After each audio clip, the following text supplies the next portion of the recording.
have a knockout run that puts the game away, but what does it take for you guys to make sure that they don't have a run that extends to the point that they get back into it completely? Defense stops. I think we did a good job this whole year of having really good stints in crucial times where we really lock in defensively. Obviously you want to have a whole game of just great defense and, really good offense, but I think our defense has been really consistent. So especially in those times where we kind of need to hold together a couple stops. And I thought we were able to do that. Obviously towards the end of the game we had a couple breakdowns, but just for the most part, I think defensively we were able to get a lot of crucial stops. And you were there when I asked Chet about it on the floor, but just the restraint that he shows throughout the season to play inside of things at such a young age. I mean, you went through this just last year of kind of understanding how to drive winning, despite still learning the league, learning the what you're good at, where you need to be on the floor. What have you seen from Chet this year? Pretty simple answer. Just like competitors want to win, so when you are a highly talented competitor, he puts winning first, so he's willing to do a lot of the things that involve winning that may not be seen. Like even on the stat sheet, obviously, you look, he has blocks and rebounds, but just little stuff like understanding coverages, rotations, just things like that. I think he's been locked into that all year to the point that he's having the success that he has now. Seems like the last few games, especially, you've been getting yourself really going on by making a big defensive play. Firstly, is that accurate? And then second, are you actively trying to, I know you're trying to make defensive plays, but are you trying to actively put an emphasis on those plays? I think I'm just trying to put an emphasis on defense.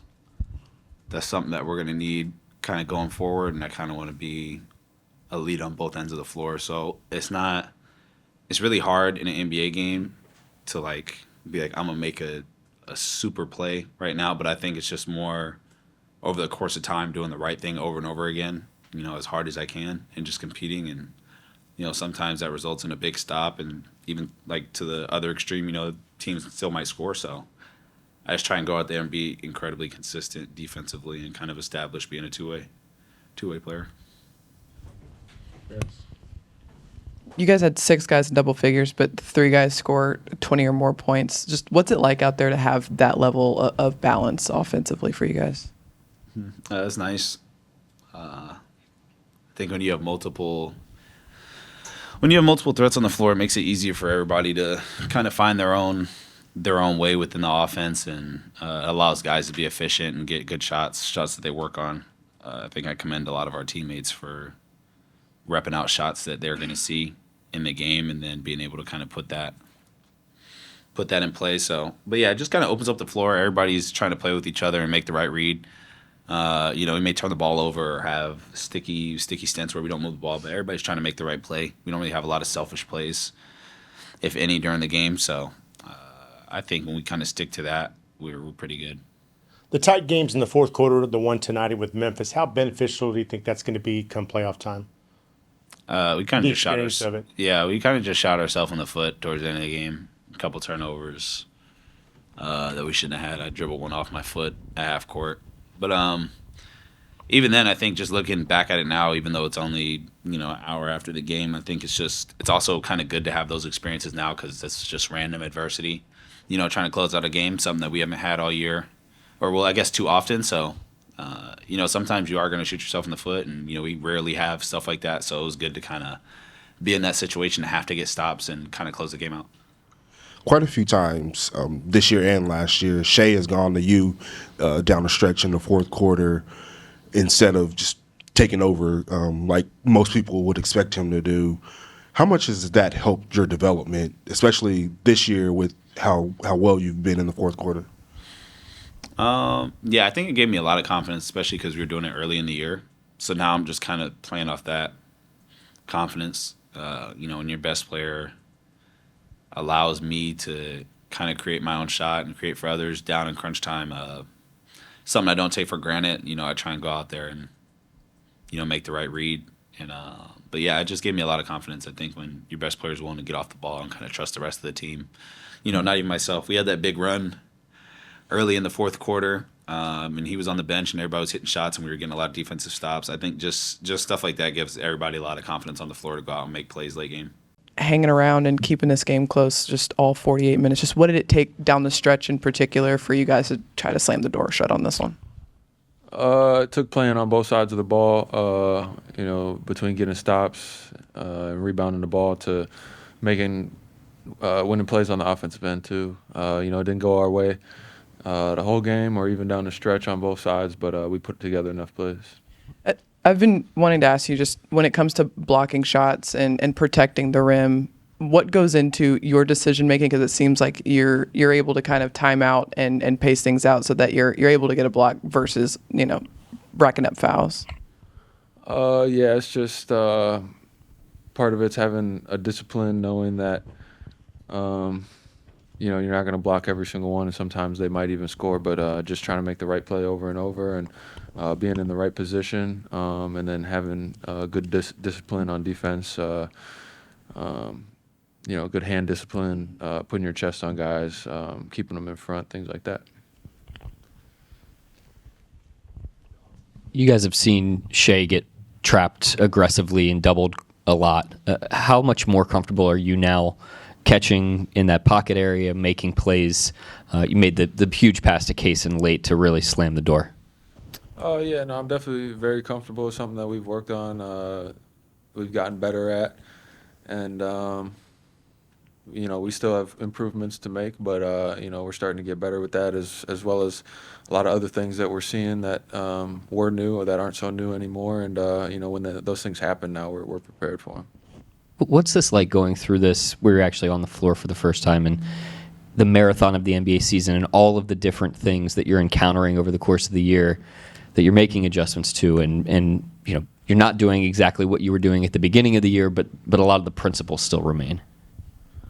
You said it best. It's a marathon, and we just have to have an understanding of that, and not overreact to the way the ball bounced on a random Tuesday in March, but also have an understanding of that we have to have urgency to get better at things that we're not great at or haven't figured out yet. And I feel like if we find the perfect balance between that, we'll end up in a good spot.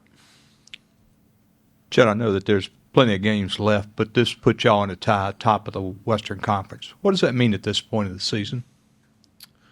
It's extremely important and valuable to have good positioning for the playoffs, and kind of have some control of where you fall, and we have the tiebreaker against Denver as well, so we're technically ahead of them, but it's extremely important this late in the season, and it's also good to see that all the work that we're putting in is putting us in a good position, but we have a long ways to go. Anybody? We're pretty relentless tonight, but it seemed like you guys didn't allow any of their runs to become so large that they were unmanageable. How did you have the kind of mental resilience to make sure that you had an answer each time? Well, I thought, credit them. They were sharp tonight from the jump.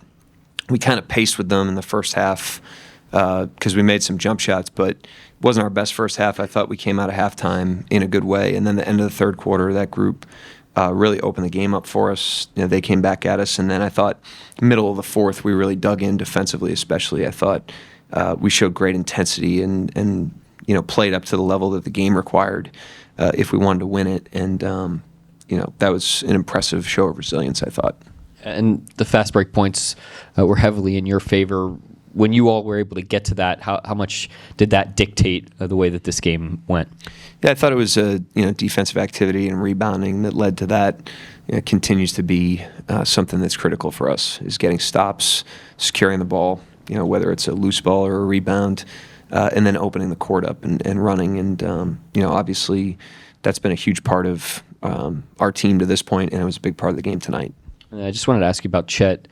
Had a really great, balanced, efficient night offensively, but the play that kind of sealed it was him catching at the high post and making that angle pass to the baseline. Just what have you seen in terms of his decision making and restraint throughout the course of the season and a night like tonight? He last game against Dallas, I thought he really played the right way. Didn't get a ton of shots. It's just kind of the way the game went, but he made really good plays and kept the ball ahead of the defense and had a really, really quietly good floor game in that game. And then tonight had some more cracks in terms of shots and finishes and that sort of thing. I thought we did a good job of finding him, but he continues to develop, in that way. And that was a huge play in the game. It was late.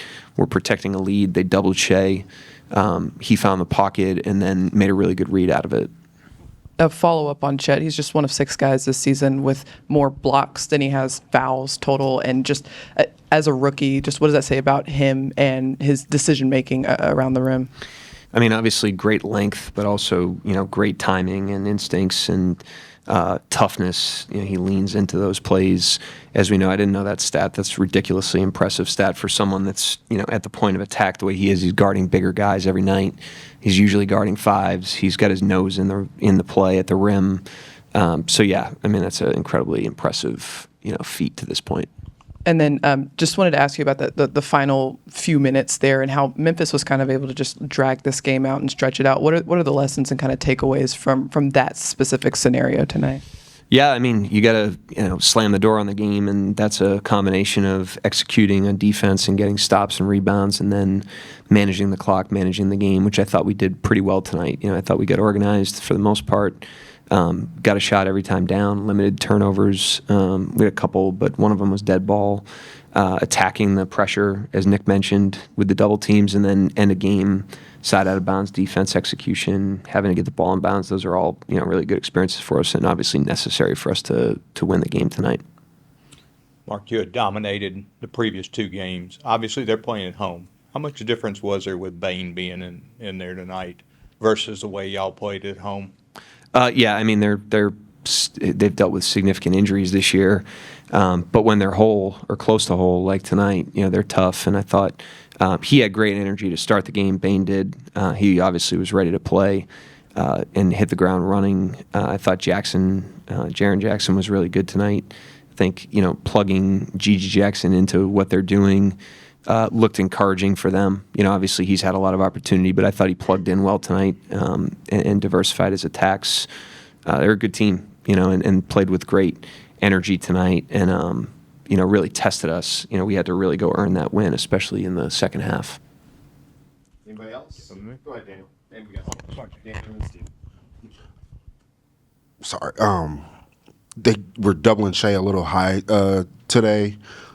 How did you feel like you guys did with the reaction times and reactions to him being doubled that high? Yeah, one of the times in the first half they kind of sprung it and caught us off guard, and we coughed it up on that play. And then the rest of them we got pretty organized. You need to really space the floor behind it, and he's got to either beat it with the dribble or he's got to get it out of there, and then we have to attack and make teams pay. That's our philosophy in that. We don't want to be passive when the ball comes out of those double teams, because then there's no reason not to double us. And so I thought that was pretty good. And the play Nick mentioned where Chet found Kaysen late, those types of plays are deflating when you double team and we get a dunk out of it. So, pretty good attacks. It's been something that we've had to work on a lot because of the way we get played, and we've improved at it over time. And then even though he was 1 for 6 from 3 tonight, Josh didn't have any hesitation in the shot. How much does that open up things for you guys that he just doesn't even think about taking the shot? Yeah, I thought, they had Jaren Jackson on him for the majority of the game, and we're trying to use Jackson as kind of a roamer. And so, Josh, I thought he took the appropriate threes tonight. I thought, when we penetrate, the ball sprays out to him. He shot the right ones. He also had some good extras out of it and had a good balance there. So, I had no problem with any of the threes he took. We have noticed Kaysen's defense pretty much from game 1 this year. He finished with 3 steals, but none bigger than that swipe he had from behind with the game on the line with about a minute to go.